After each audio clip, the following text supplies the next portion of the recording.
So my name is Monk Rowe, and I am off camera in Greece, New York, right? We're in Greece. This is Greece. Yeah. Pleased to be speaking with Gap Mangione today. And I've been looking forward to it because I love talking with working musicians. And I'm working. yeah. It's interesting because, when you think of Rochester, you think of Kodak and Balshalau and Mangione. Wow. Okay. And I know you and your family have been a very familiar name in the area. I'm also curious about in Utica, where I live, we have Mancuso and Mantovano and Carmonica. And here we have Ruggiero and Mangione. Now, what is it with the Italian? There was, and I'm going to feel badly about not remembering his name, but there was a fellow who wrote the liner notes for the Hey Baby album, the second one that we did on Riverside with the Jazz Brothers. And he made note of that. He said, much like, Russians and classical violinists, of course this was a long time ago, there are a lot of other ethnic groups that are spectacular violinists, but at the time, much like Russian violinists, upstate New York Italian jazz players are a wonder. And at the time, we were talking about Sammy Noto, Don Menza, Larry Cavelli, Sal Nistico, Steve Gadd's mother is Italian, my brother and myself, Joe Romano, Sal Amico, the trumpet player from Utica, Albany area. There was yet another. Well, nonetheless, I'm sure that the idea is Larry Cavelli. From Buffalo, yes, From Buffalo. he was among them, and I don't know quite how to explain it, but the thing that I find interesting is how many people credit the Eastman School of Music with the idea that there's a lot of jazz in Rochester. that maybe they certainly may have contributed to the continuance of the jazz that was here from the beginning. It was very much, I remember the reason we grew up to be the musicians that we are, and I mean from the time we were kids, is that we had these kinds of people to be associated with directly and often. By the way, Vinny Ruggiero was from the New York City area, and he came up here at my invitation. Is that right? Yeah, there's another fellow, Frank Polera, who's a bass player up here, and of course Tom, another bass player from Buffalo who's a knockout, and can't remember his name right now, but anyway, large groups of Italian jazz players. Well, did you have, were your parents into Italian folk music, like mandolin type? No. No. No. That's really interesting. Yeah, Chuck and I were the first in the family to have any extensive. Now, we had two uncles on my mother's side, one of whom played the clarinet and the other the violin in the high school band, and then stopped. They both sang in the choir, of course. But that was the extent of it. There was really nobody before us in our family who would have had that kind of influence on us. But the fact was that at the time, music generally played a large part of my parents' social life. They would get together, and as often as not, sit around and sing songs. Whether or not they were accompanied, they would sing. Or dancing. A group would get together, even at our small house, and clear a rug from a room and turn the radio on, where there was a lot of good music, and they'd dance to it. So. And would it be the swing? It was at the time. The sort of music represented by Nat Cole, Frank Sinatra, Ella Fitzgerald, and of course the big bands. Okay. At that time, and as we went along, there still was this real ear for quality music. And the great thing about radio at the time, which is I'm not sure how many histories of music cite this, but at the time you could, on the same radio station, hear some pop music at the time, the vocalists that I mentioned. They'd always have a classical half hour or an hour almost every day. And then, there'd be country music, there'd be all sorts of different music on the radio.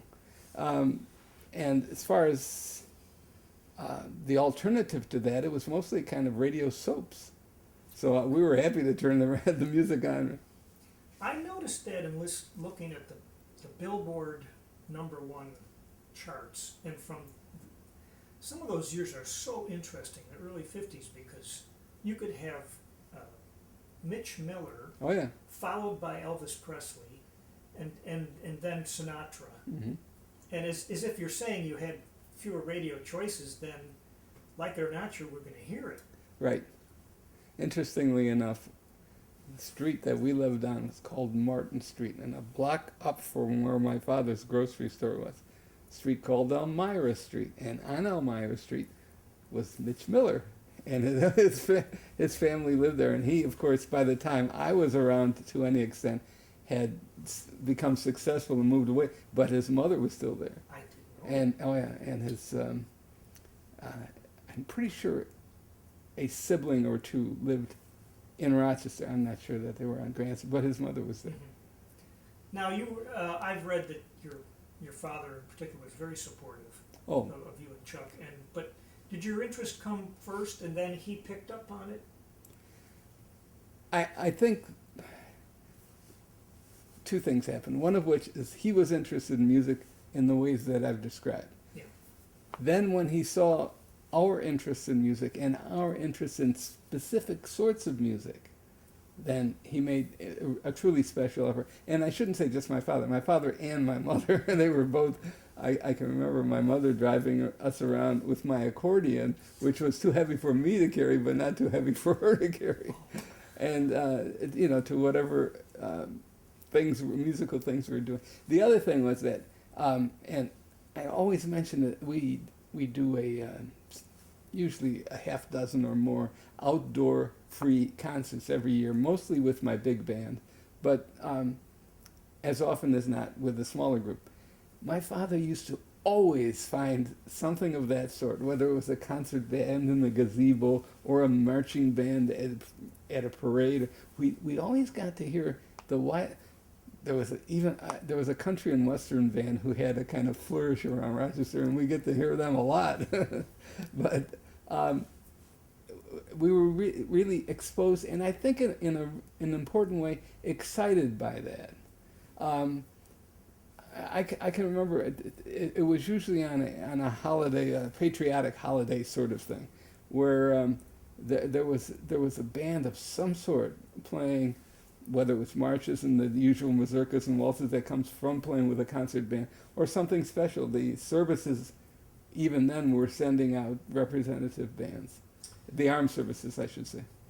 I think it's so interesting because compared to now, you might consider those days low tech, yet you were exposed to so much music, and live, of course, being the best. Mm-hmm. Yeah. Did you guys put in hours in the grocery store? Very reluctantly.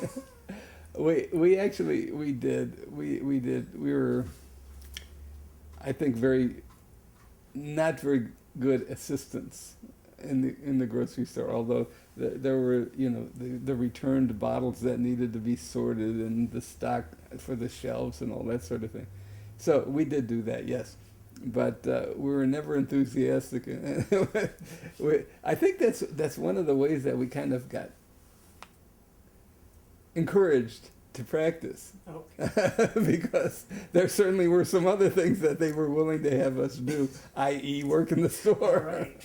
I'd rather go play a gig for sure. Or even practice inside, And my father's grocery store was on the corner, and through the back door of the grocery store and up 3 steps was our home. So there was a constant connection. Okay. We were never far from our folks when we were home. And was it like Little Italy, where you lived? Oh no! As a matter of fact, there were a lot of Italian families in the area, but it was about as mixed as you could imagine. I mean, if I took a few minutes, I could probably name you all the people who lived in the various houses, and from Polish, German, of course, Italian and Spanish. Eventually, it became more Spanish, but it was a very cross section of people who lived in the neighborhood. And interesting enough, I don't know if you can hear this, but one of the reasons I like living here is because I hear that train go by with the whistle every so often. Really? Yeah, it's a sixth chord. That's It's why a Ellington liked it so much. Yeah, And- but have you ever gone to the piano to see which sticks? Does it Oh, vary? what key it's in? Yeah. No, I don't It's have not that kind of. important. I don't either. But when growing up, we lived close enough so that you could hear the New York Central main line regularly. This is a side track, as we call it, and they do blow the horn when they come past the intersection. But back on Martin Street, we could hear it. And of course, there was no air conditioning, so the windows were always open at night. And that would bring a lot of imagination about travel here and travel there. Oh. When did you first discover like chord theory or? It was kind of the other way around. I discovered things to play, whether alone or with a group. And then later found that there was some formalization description of what this was all about. And then, of course, the combination of the two became most important. But most of what we learned in the early days was from doing it. And sometimes terribly, but sometimes not so bad. Oh. Do you remember the first paying gig? Oh, no, I can't. Yeah. But there's a picture. As a matter of fact, if you go on to my website, gapmangione.com, and click on something called Photos, Okay. just a little ways down in the first, second, or third row is a photograph, a combined photograph. Half of it is Chuck and I playing at an awards dinner fairly recently, maybe 4 years ago. The Italian American Club in Rochester gave us some sort of an award, and we in turn played a couple of Italian songs, including Bella Via, which Chuck wrote, in return. Next to it is a picture of Chuck at 10, and I'm not too far from that, playing for my uncle's wedding. So paying gig is another story. We were playing out quite a bit. Syracuse University, did that come before the Jazz Brothers or after? Well, we had recorded. I was there for a year. Got an invitation to join a group called the Salt City Six, which if you go find that online and hear some real knockouts, I'm still amazed at what a truly excellent group that was. And then I had finished with them and come back to Rochester. And Chuck and I had started out the Jazz Brothers thing. I went back to Syracuse University, and we had recorded one album as the Jazz Brothers, the first one on Riverside. And then, we had recorded the first two. Both the Jazz Brothers album and the Hey Baby album were recorded. Went back to Syracuse University, and during one Thanksgiving break, we recorded the Spring Fever album, so that it was kind of intermingled. Yeah, I'm a huge fan of Cannonball Adderley. Oh, So I saw that right away, and I wondered, how did that come about? Was he playing in town? Not to take up the entire time, but one time, it was the night before New Year's Eve, and I was old enough to drive, but not old enough to have a car. But I had a girlfriend who had a car, and she was old enough to drive at night. So we were out, and the night before New Year's Eve, and heard that there was some really good music, a band near Geneva, And that kind of was like all we really knew. So we started over toward there and ended up on Route 414, which if you look at a map is a farm road. Even now it's not. And we drove along this road. We were asking directions and all this and all that, and found this house that was at a intersection, but all the rest of the intersection were fields. And this house was one of those places that had become a bar. You know how you walk in the front door and there's a bar, and then in the back room there's a place where they serve sandwiches. We went into this bar, this girlfriend of mine and I thank you, whoever you were, and there were a lot of obviously local people drinking beer, and they you know, it was wintertime, they probably had something. And in the back, where they served sandwiches, I heard this really wonderful sound. And I looked, and there were people dancing to this music. I went back there, and there was Sonny Clark, Paul Chambers, Philly Joe Jones, and Cannonball Adderley. That's how we met. I mean, out of the sky, right? Well, dropped a dime, and we must have had 20 or 30 of our friends there within an hour. And one thing led to another, and he asked us to sit in. So Chuck and I and this friend of ours who played saxophone, Benny Salzano, who's still in New York and still plays, but not to the extent that we've been playing, sat in.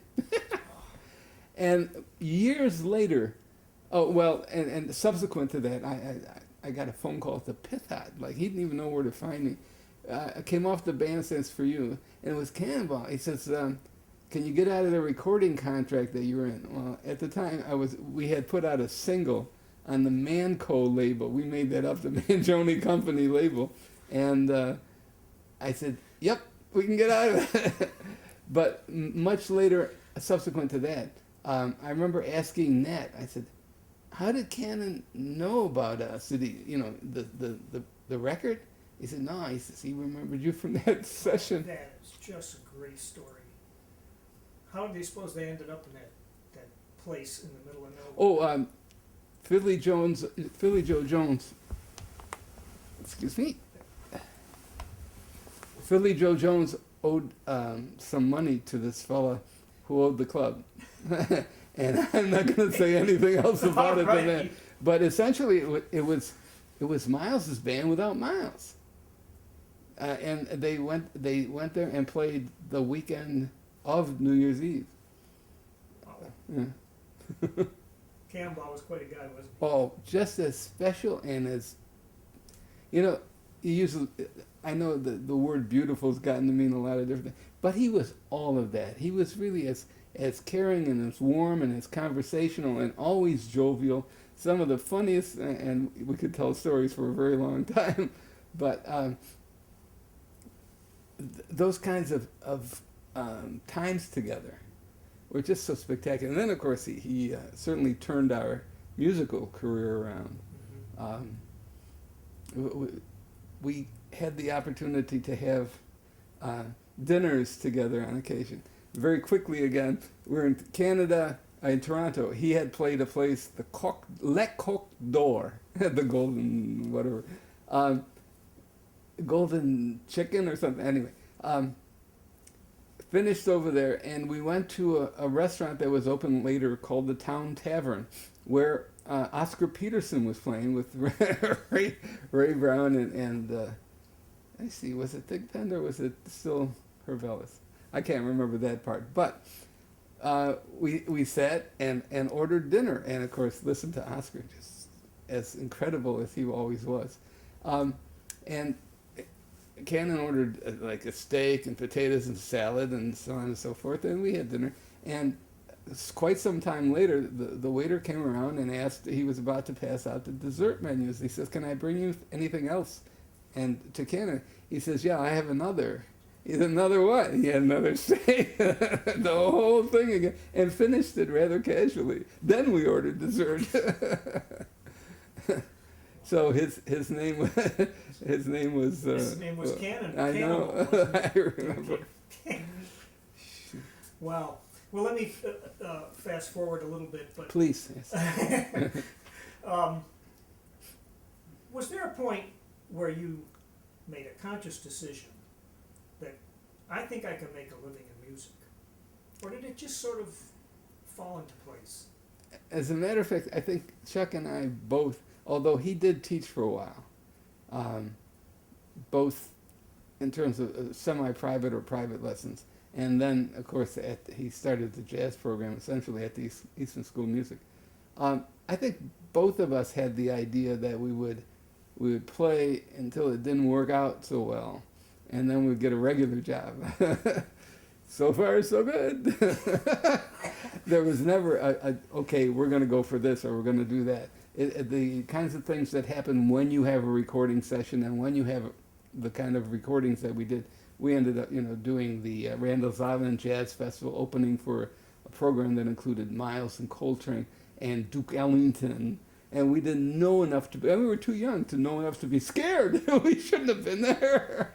But we, of course, with Sal Nisikover and McCurdy, the band was not shy. Not shy. You had some horses there. Yes. Wow. And as far as writing, you did some band writing early on. Mm-hmm. Well, how'd you figure out how to do that? Frankly, trial and error. The simpler things, and I say simpler only because there are fewer instruments, came reasonably easy. You would just decide what the line you wanted and then have the horns play it, whether in unison, in octaves, or perhaps with some little harmony thing. But the big band capability that I've come to have and love, I get such joy out of working with that band, as you can probably hear from the CDs that we've done. That came a lot later, and again by the sort of informal mentor or what do you call it? Where you put yourself next to somebody who knows how to do it and ask. And most of the time, they were kind enough to say, tell me how. But, who would you be referring to? Well, just people in Rochester who knew enough to voice 5 saxophones like this and trumpets like that, But that was the extent of it. The coloration and all that sort of thing, it came, later and again by trial. Yeah. So you had the score paper and you worked with a pencil. And score paper, it never got that formal. So you just wrote the parts. So no, what you had was a pad, and you would write kind of everything as you went along on 2 stabs or maybe 3 stabs if they got in the way. Okay. And then remember how you had decided to. And most of the time, writing the parts from that, very seldom was there. Chuck did that much more formally, formal scores and all. Right. But of course, a lot of the writing he did was for an orchestra, and that makes it mandatory. There's always that moment when you've written something new and you're about to hear it, you go, oh, I've got my fingers crossed that this is going to work. Oh, not that, but at the time, if you're doing everything by hand, how about wrong notes? Just as a kind of nonchalant sideline. But, more recently, of course, I do it on the computer, and at least I know that the notes and the rhythms are correct now, whether it'll work. You use Finale or? Yes, I do. I do too, and sometimes you have to be careful that you don't start writing something that's not friendly to the instrument. Or to the players. Yeah. I remember going, and not that long ago, the Family Holidays CD that we did has a track called The Christmas Waltz. Everybody knows that. Well, I decided to write a kind of Stevie Wonder, Sir Duke shout course for that. It had a lot of notes in it, and the computer did it just fine. We got to the recording session. It took a while, but that's about the only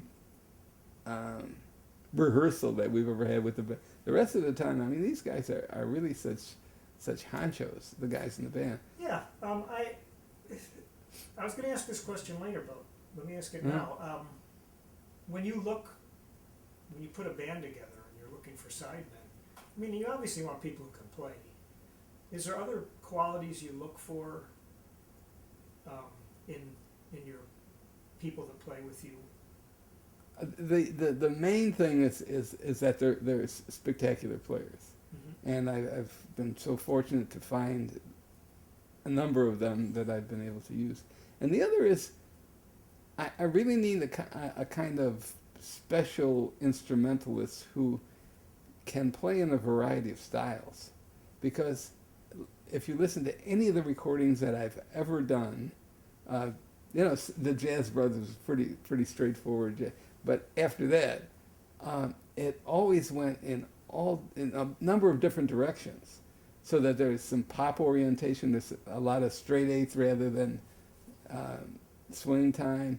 There's a whole lot that I'm asking of each of these players, not only in the rhythm section, which is where the main capability needs to come from, but in the stylistically in the horns.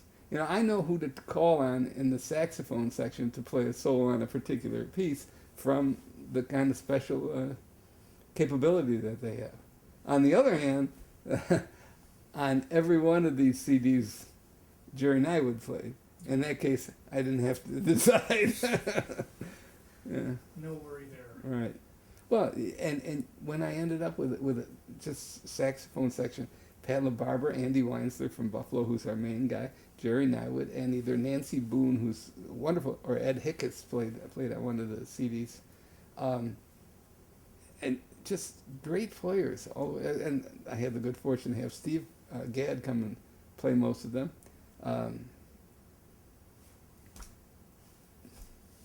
Okay, so the music that happened that you helped out with Chuck in when was this now? Friends in Love. 1970. That was pretty thrilling, I would guess. Thrilling? From an observer, I mean, I was observing some of that at the time. I was jealous as all get out. I mean, was it thrilling? Oh, first of all, way beyond that. I mean, what thrilling? It's too mild an adjective. And the other thing is, this time we knew enough to be scared.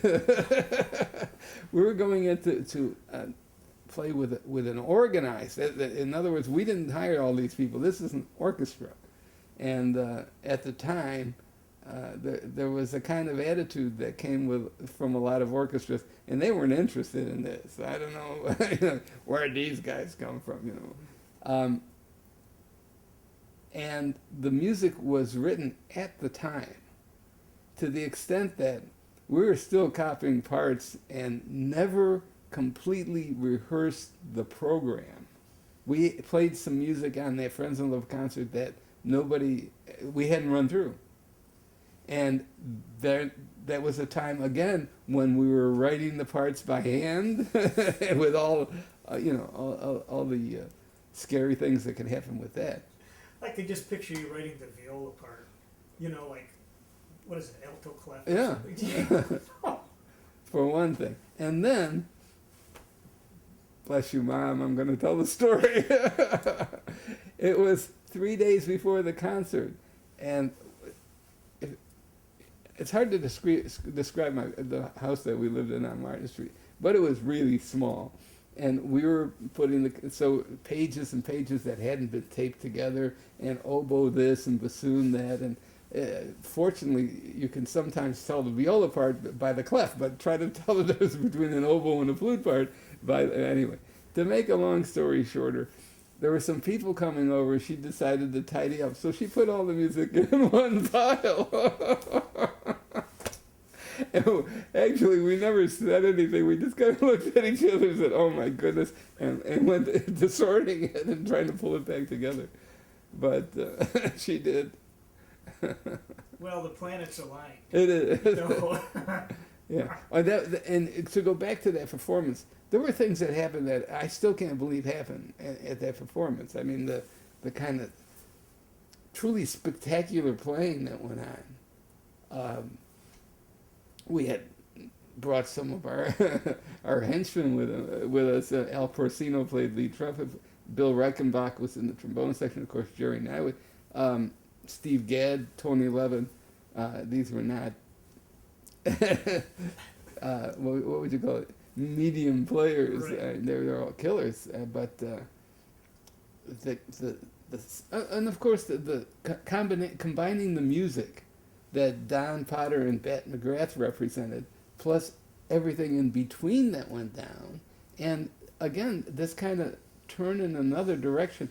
Prior to that, aside from on the Diana and the Autumn Wind album, all of what we had done was pretty much in a straight-ahead big band or jazz quintet kind of style.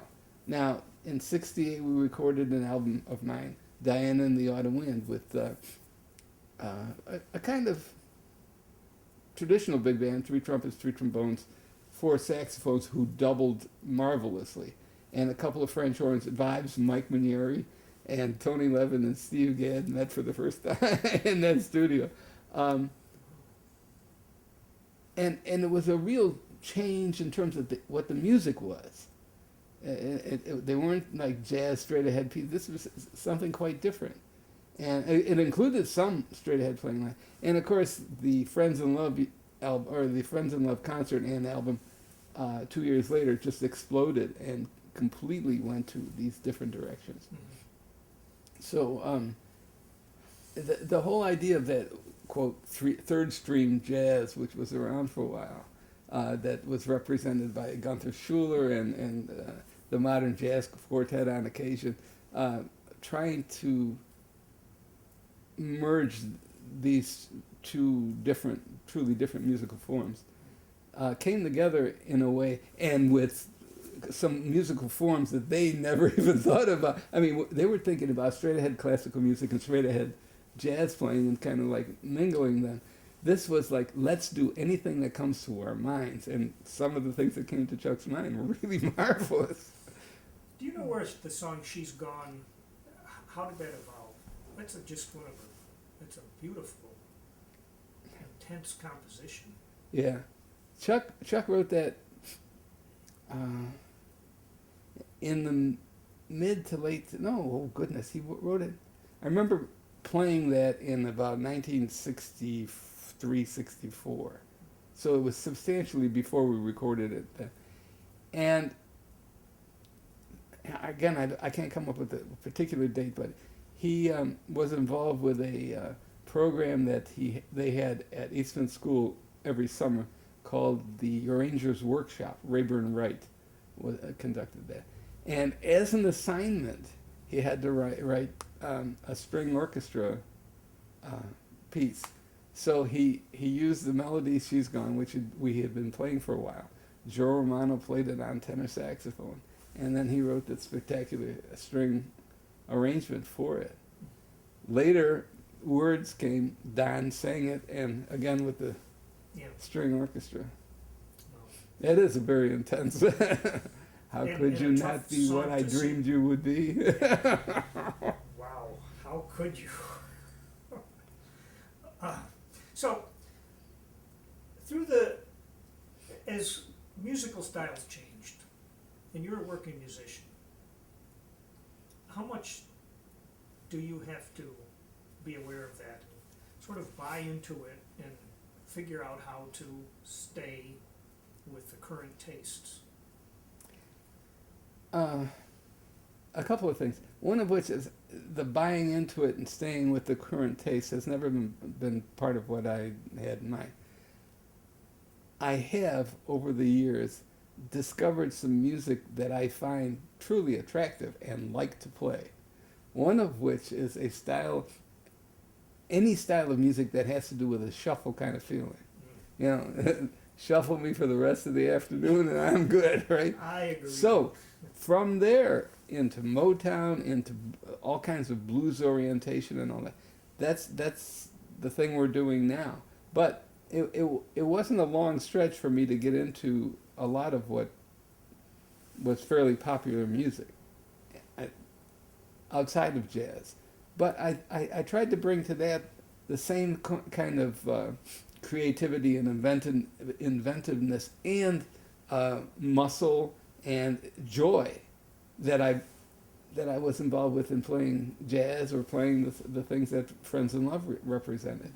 So I don't think that we've ever played something that I really don't like. but I am always open to something that is attractive, and it's been good for us. I think that whatever reasons that my tastes have gone where they have, fortunately, it seems a lot of people who were attracted by that sort of music, and this is the 25th year that I've been at the same place where I'm playing now. Started there in May of '87, so must be doing something gig, right. Yeah, it's getting to be a steady gig.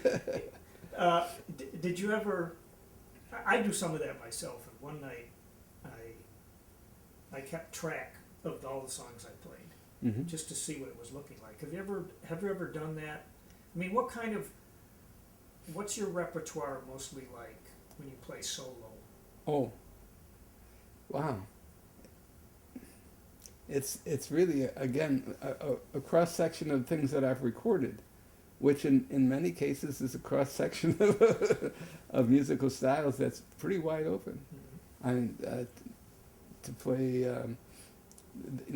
the Great American Songbook, and then to play some, kind of, Spring Can Really Hang You Up the Most, or something that's really way inside, and then do a medley of Simon and Garfunkel tunes, which I recorded and I love, or the Beatles things, or we still do, not the original way, but we still do Up, Up and Away, a Jimmy Webb thing that's got more changes than Aerogin.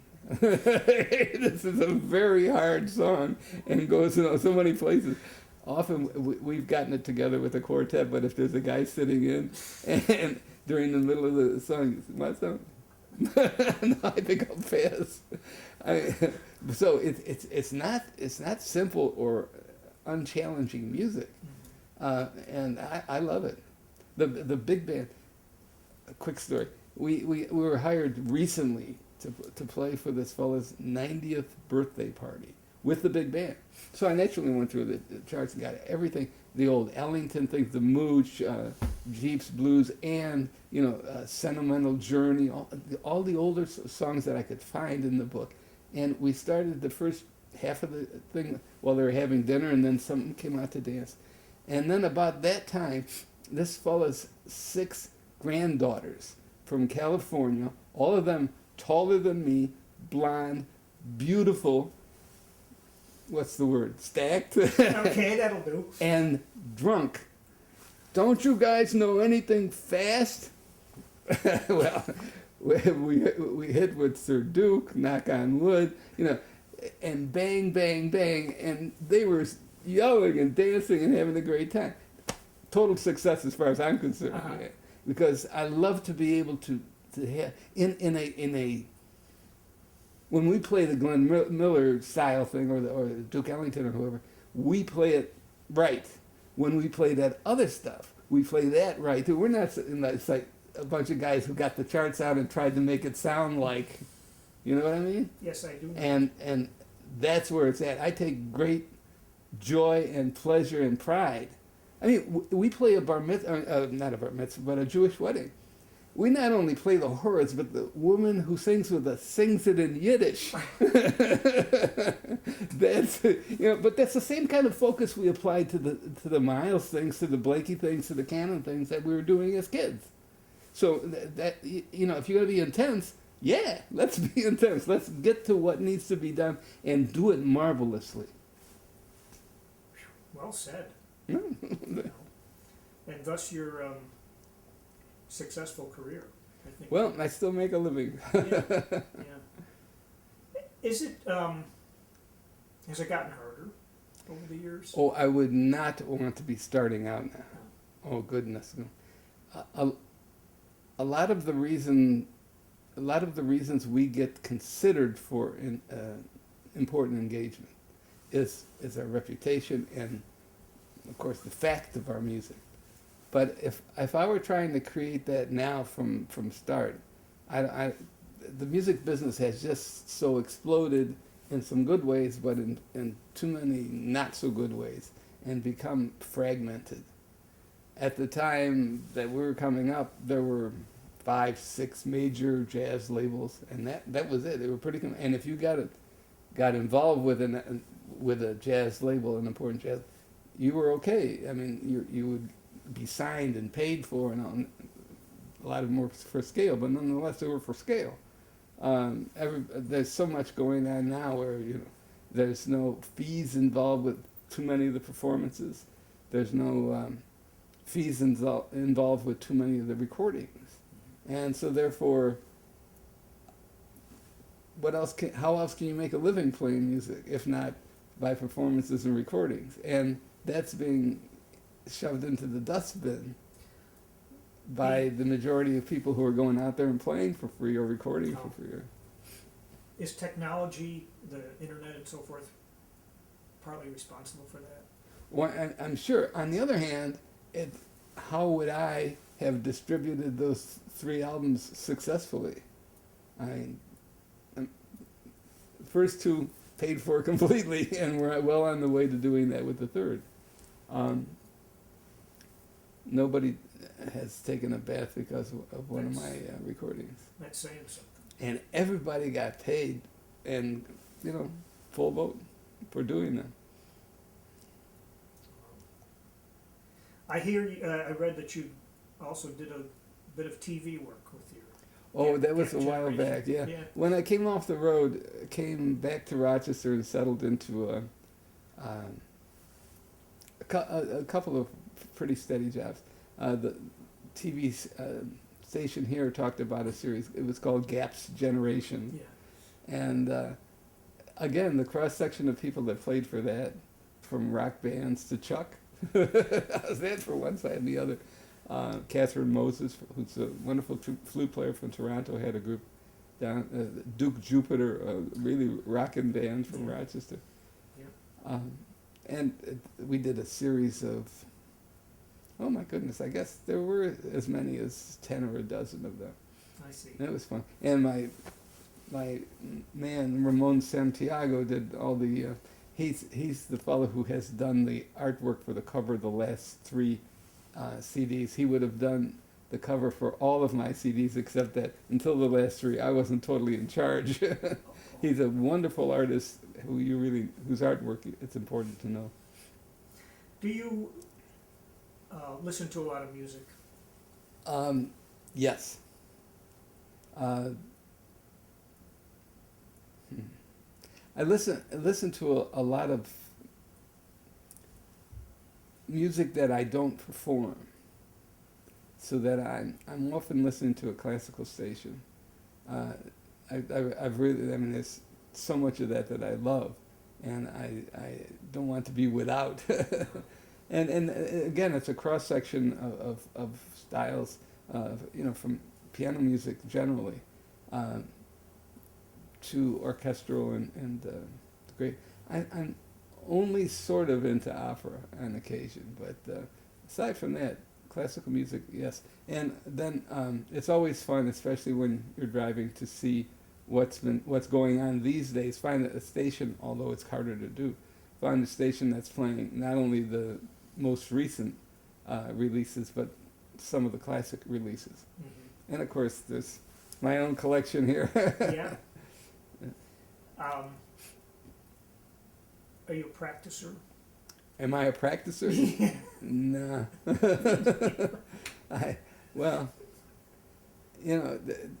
You play so much. I mean, I do, yeah. Yeah. So. I mean, I'm not going to get stiff or forget what I've remembered for all these years. Right. What's it like to try to work on new big band charts? Do you literally take new stuff and sight read it on a gig? Oh yeah, we've never had a rehearsal with the big band. I know that doesn't sound. No, but it's got to be hard to get all those people together in one place. Oh, for one thing, the big band was predicated. There was a date here in Rochester that turned into 24 dates the first year on Monday nights at a dance club. And when I say dance club, I mean that kind of dance club. And I decided that I would put the best musicians that I could possibly find together, and that I would try to be I would be the least talented in the group. So I would, going way, let's see who I can find, who's the best. And that included people from Buffalo, from Syracuse, and the surrounding area. I think even now, only about half of the band is from Rochester. So, the Toronto, of course, Pat LaBarbera would come down very often to join us. So that's how I organize a group. Now, in terms of writing, I write what I feel like writing, and often it's not a jazz thing, but it's always fun. What do you hear on the radio now that might make its way into your playlist? Good question. I'm not apt to find it from the radio. Somebody will mention. My daughter, has been a great influences, and of course she's quite a few years younger than I am. But those are the kinds. My wife has wonderful suggestions, either people or particular songs or albums. Okay. And that's the sort of thing that's apt to work its way into the book. On the other hand, if we're doing something, and we often do, an important event where somebody would like to hear a song that we don't happen to have, a lot of things have come into the book through that. Yeah.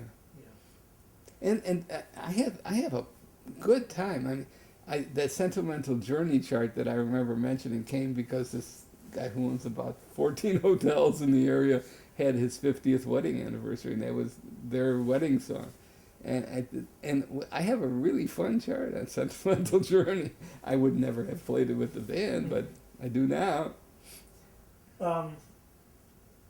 Earlier today, I had a pretty intense interview with Bill Dobbins. Ah, yes. And he talked about chord substitution some. And it's something that I struggle with, how to hear them, find them. Do you have any methods you use to just spice things up?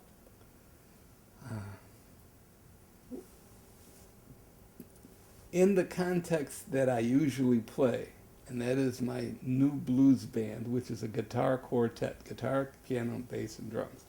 And two of the guys sing. We do a variety of standards, some other, but I mean blues and that sort of orientation. And spicing it up is part of what I have in mind. I mean, I often do it if I see a musician that I know has, will play "Ain't No Sunshine" when she's gone, and we have some really interesting harmonies for that. Or at least, this is what I'm playing. And with that particular format, I have the freedom to kind of nudge in different directions. So chord substitutions, there's a kind of modal thing that I find very interesting. And that's one good example of it. Extending the harmonies modally as opposed to doing something that goes up a half step and comes back down or turns around to a different chord. Okay. Just the kind of overall sound is different when I mean, these guys play jam sessions and play a lot of gigs in different situations where I'm not the keyboard, and I can promise you it sounds different from when we do. And I don't do that to in any way show off, but just to kind of add to or color or in a very subtle way reorganize this music that everybody has heard 1,000 times in their life. And I think that's a very gratifying kind of, for me, it's a gratifying thing to be able to do. Bill, as you said, intense and in a much different kind of context, does that to an extent that is quite farther and more than I would ever be involved with.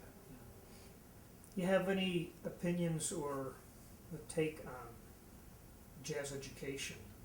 these Well, I think days? it's fantastic. Yeah. For 15 years. For 15 years, I gave one course a year at Syracuse University, Mhm. the history of jazz. A lot of people thought I was teaching piano or the history of jazz. And during this time, I brought up the subject of jazz education comes up. And first of all, I don't think that anybody can teach jazz as such. You can't find somebody who's just not a jazz player and make him a jazz player. Now you can give this person the tools, the comprehension of music generally, the capability to play the instrument or instruments, and then explain how the techniques for playing jazz.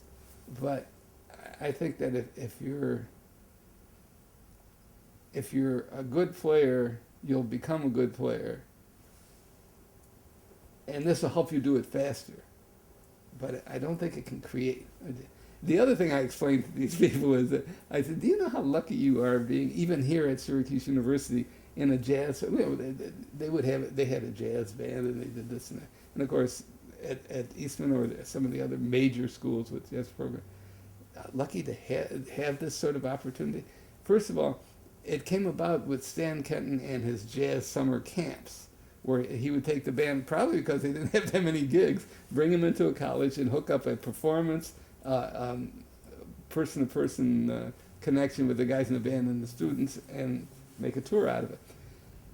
The other thing is that when my brother was a student at Eastman School of Music, and I was not, so I didn't have any risks. But we used to get together on Saturday, write some big band charts, get enough guys to form and play them in one of the large practice rooms at Eastman. And believe it or not, we had to be careful not to get caught, because if you were caught doing that at the time, you might well be subject to expulsion. I mean, they just didn't want to know about it. It was bad for everything, including your embouchure, and astounding. As I was saying, fortunately, I was not at risk, but all the rest of them were. He made me do it. Yeah, right. Well, and then, of course, coming out of there, people like Lou Soloff, Alan Bazzuti, I mean, people who could absolutely play the best of anything that they might ever have mentioned over there, including jazz. Yeah. So. Yeah.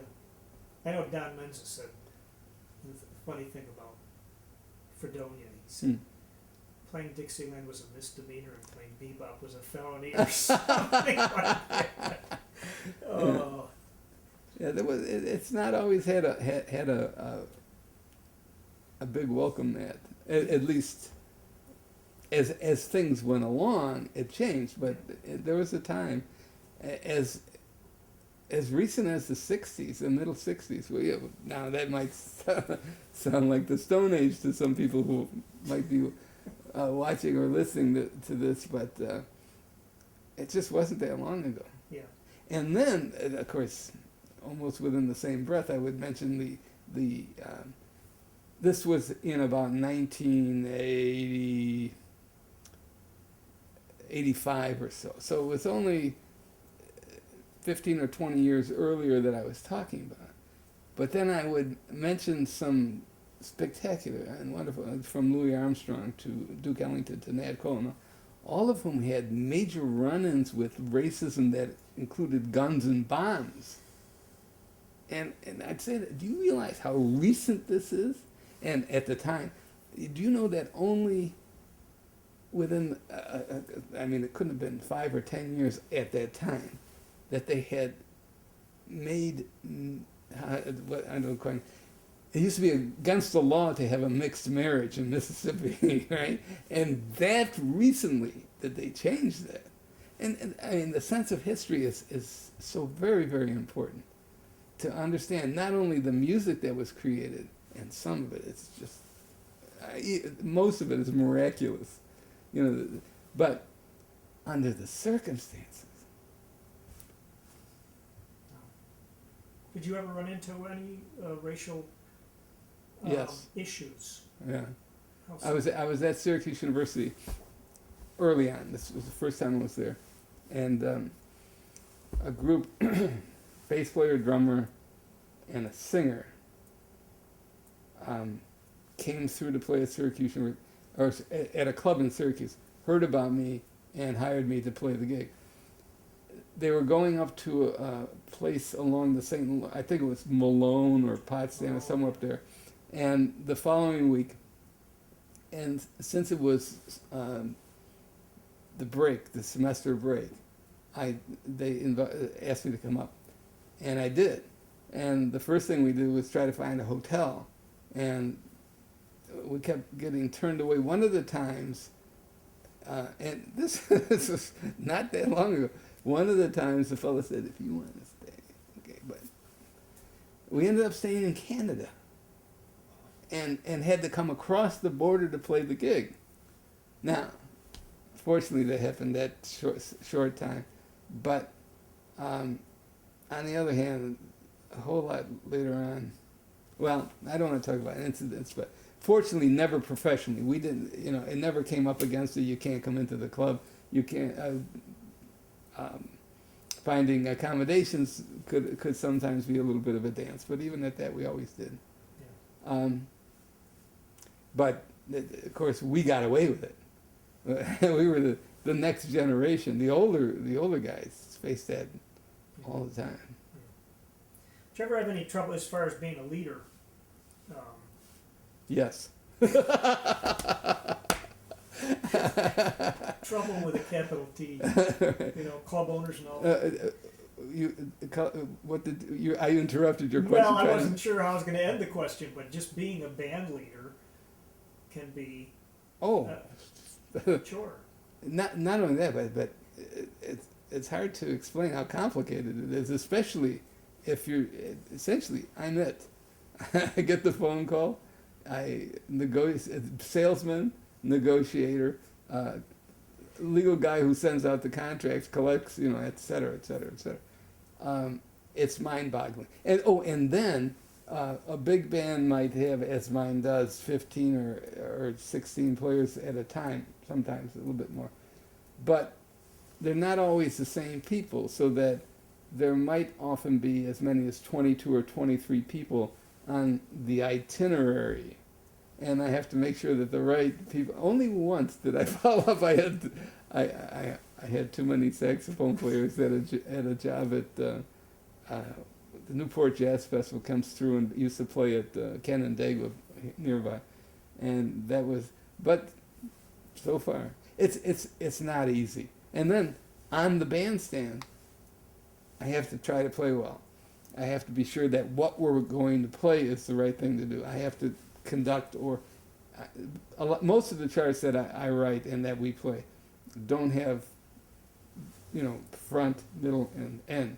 It has front, solos with middle, so that those solos are assigned at the time.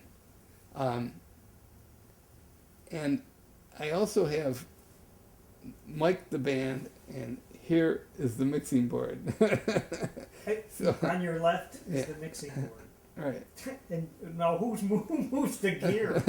Who moves the gear? No, that's the one thing. One thing. I always said that I would consider myself a success when I didn't have to move that damn piano anymore. Now this is after the second hernia operation. Right? Yeah.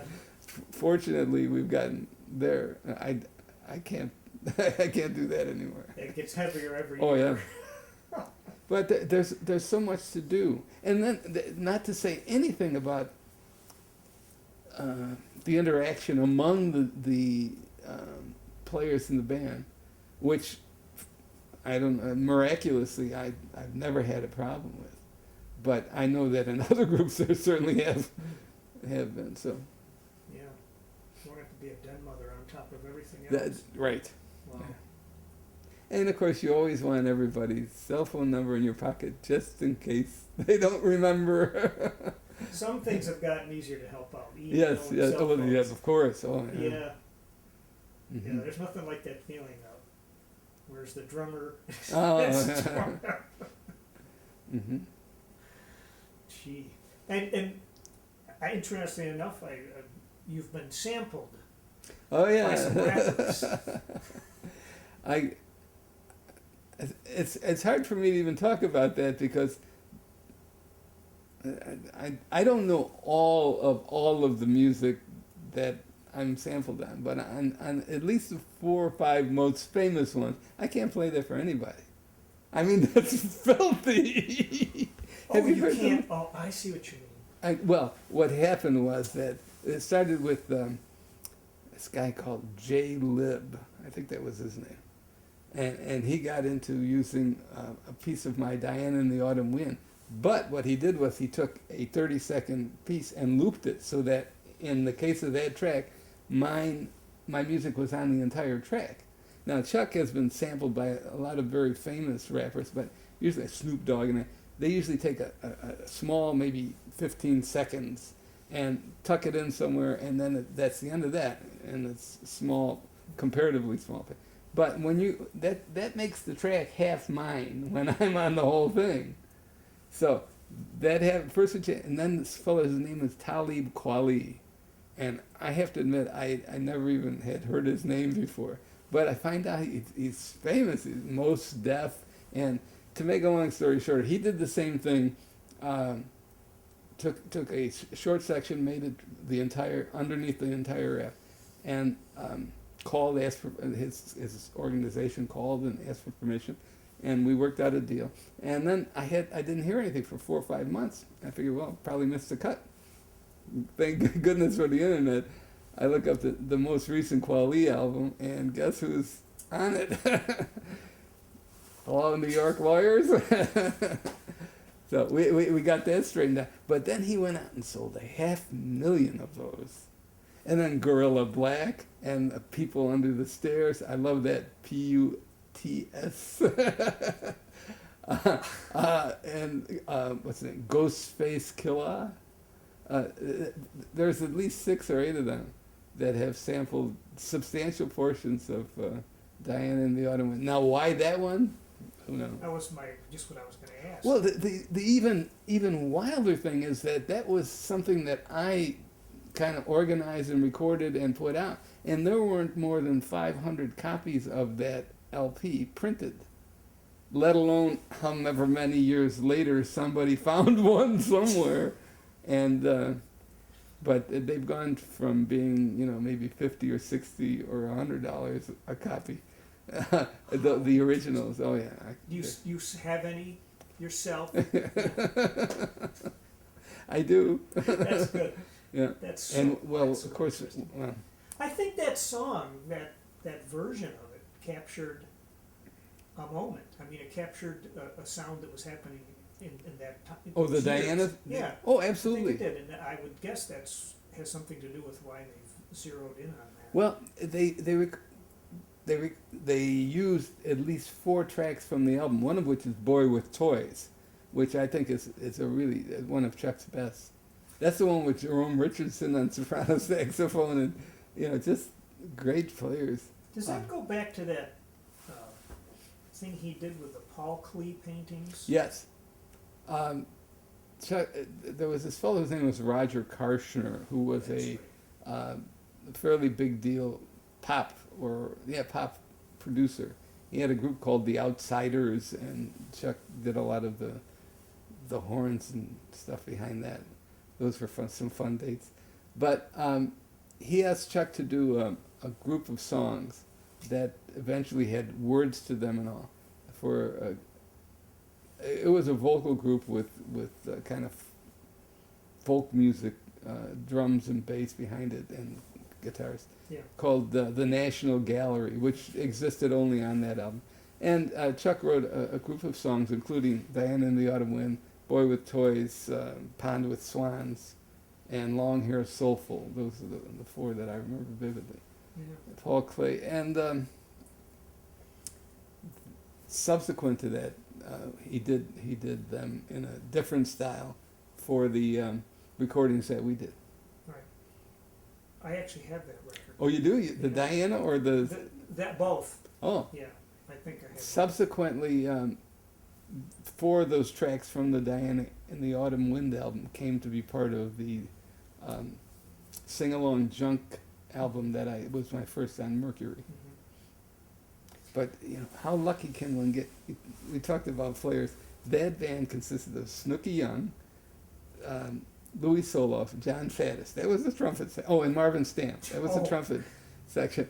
Paul Felice, Tony Studd, Wayne Andre.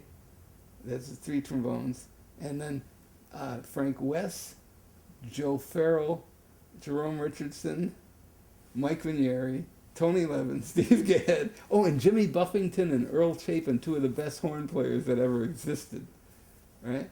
And I remember we were worried we actually hired this guy who was a special flute player because we thought we would need it for some of those parts are really hard. The whole section played the flute parts. They were doubling off of the other parts and all that. Great players. And of course, the thing that I love so much is the kind of respect that they show. Now, whether it came from hearing the music, but we walked in there as kids with those guys. Oh, Clark Terry was on the thing too. He got to play. I have him as a soloist on one of the charts. They showed us the respect that they did. And we were children, compared to these honchos who had come up, the Ellington Band, the Basie Band, and all the rest of it, and played their butts off for us. And I remember one time, and I've always been a kind of nut about, time frame and all that kind of thing. We were running out of time for this. We did all of that in 2 3-hour sessions. Yeah, those were the miracle days. But we were kind of bumping against the timeline, and wanted to do one more take, and then said, "Oh, gee!" And I can't remember who it was, but one of the honchos in the section.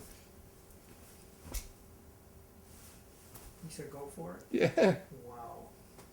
What a memory. That was in New York studio? Yeah. Yeah. Oh, I do remember Ray Alonji was the guy's name. He's another incredible horn player. Horn player. Yeah. Go for it. Nice. Yeah, those are you had quite the ensemble there. Oh, yeah. Wow. Well, the other thing is that I find, and I never thought this would be happening to me, especially, as I've been around as long as I have. But there are many times, especially in concert with the big band, but other times as well, where I really get like that tingling feeling.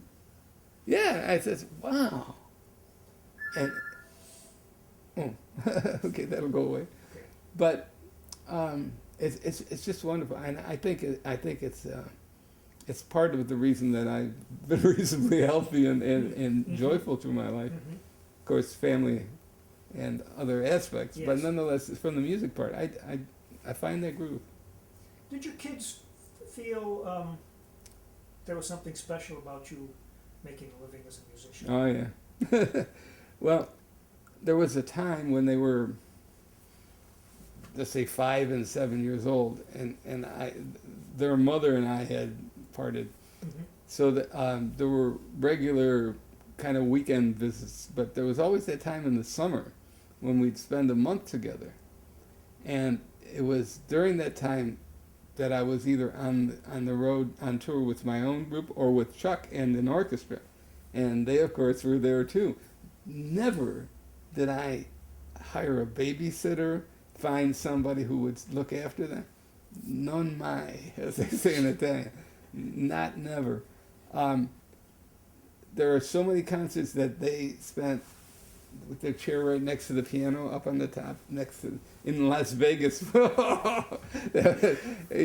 o'clock in the morning concert, and my son was there, and he actually nodded, but that's okay. And see the world. I mean, Wow. there aren't too many places in the United States that I would say, gee, you should have seen this and didn't. Wow. But and then the other thing, of course, it was a fairy tale. But I said, you're adults now, 5 and 7 or whatever they're 6 and 8. You're adult, and you can certainly handle your own luggage and your own airfare, air ticket, and all that kind of thing. And of course, I was always there. They couldn't see me watching to make sure it worked. But they were, we're ready. Yes, check into a hotel, do what needs to be done. they became worldly. Yeah, well, they certainly had an experience that not too many other people have had, yeah. Yeah. Wow. What have any immediate goals? Keep doing what you're doing, or Frankly, yeah, only better. Yeah. I've gotten to play a lot more solo piano lately. I mean, it's been a comparatively short time that I've liked to do that, and I do like to do that. There's a certain kind of freedom and capability in terms of not having to worry about who else might know what I'm about to do or be familiar with what I'm about to do. yeah.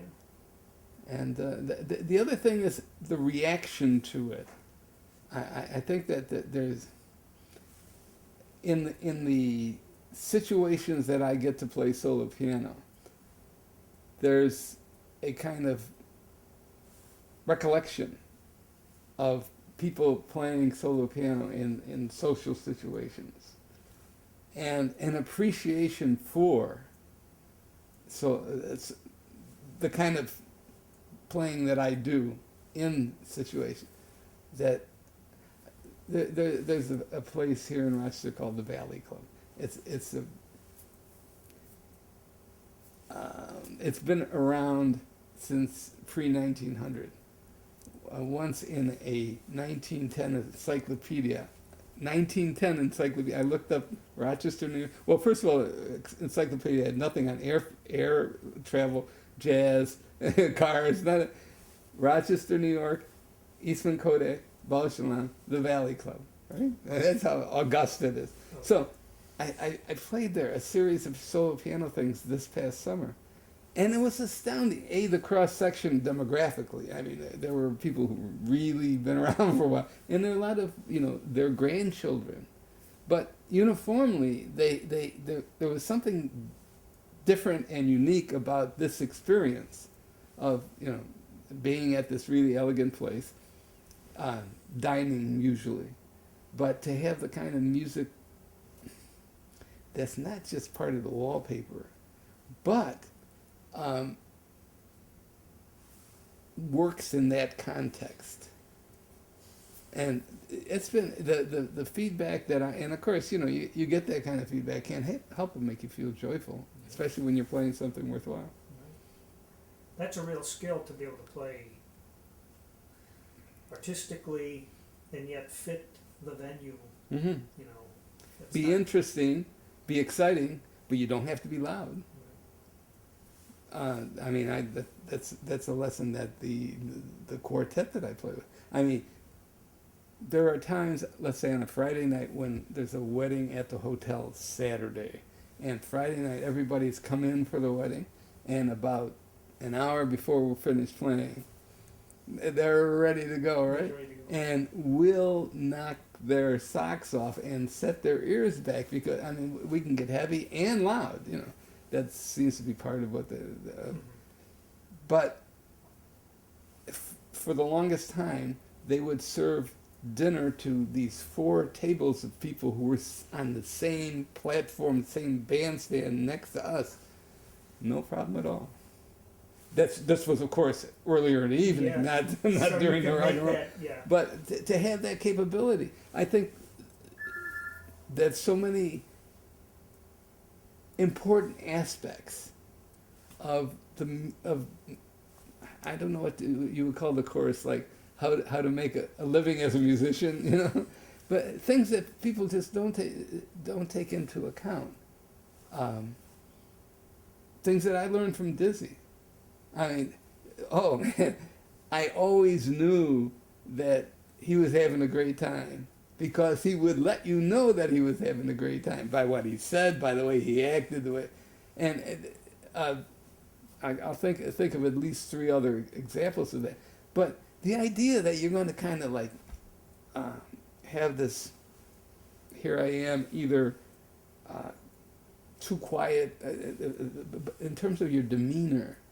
It's just the music that matters. Well, not if people are looking at you. No, it's just the music that matters if nobody's looking. But you have to convey the music visually. And I don't mean that you're going to do a Jerry Lee Lewis and dance around, but just the idea that you're enjoying what you're doing might be an important aspect of what you're trying to present. And anyway, if I could, guess that would be a consultant. Those are words of wisdom. Well, because exactly the kind of thing I was hoping you might talk about. Because it's hard to teach that at school, and it is important that things look as good as possible to go with whatever you're playing. Well, the other thing is there's this kind of attitude, maybe the concept that I shouldn't be talking about that because that's non-musical. See, that's not part of the music education. At a concert, and I won't say who or when or where, but we played a concert with an orchestra within the last 5 years. And it was obviously my brother's group and all that. And I took one of the guys, a new guy in the band, aside. It was the first time, he had been with the band a bit, but it was the first time that we had been on the bandstand together. And afterward, I did it casually, just to say a few words. And I mentioned to him, very specifically, I said, you're a spectacular player, and I'm knocked out with what you're doing. But there are a lot of people out there that don't know that you're as spectacular a player as you are, because you're not conveying that at all. And so, let's say, for instance, that your customers, your audience, whatever it is, the people who make it possible for you to do this might have 10% of them aware of what you're doing musically. But then again, listen to Grant Geitzman or Larry Carlton or Robin Ford. All wonderful players. And anybody who ever sees them play would know that. Anybody who hears them play would know that too. But seeing, that's another exponential aspect of what they do. Anyway. Well said. Preachy. No, very important, very important. And we're just about running out of time here. Okay. Is there anything that you want to add that I didn't really ask about? Well, just what a lot of people don't see and what exists in a way that's too hard to explain is family. And I mentioned my kids and my folks, and my wife, who, whenever I'm writing a chart, hears it the first 1,000 times that it gets played, right? And then later on at dinner says, I like the changes you've made in that. That's a good... well, but way more than that, the kind of family support, love, and all that kind of thing. That's where the music comes from. Like Bella Via. Well, Yeah. Or if you get a chance, listen to Jerry and I would play a song love song that I wrote for my wife called Bellezza from the Family Holidays. Okay. It's a ballad. It's a saxophone ballad, and everybody's got something to say. Well, on that note, thank you very much for your Oh, time you're welcome today. indeed. Very enjoyable. I enjoyed it as well. Thanks.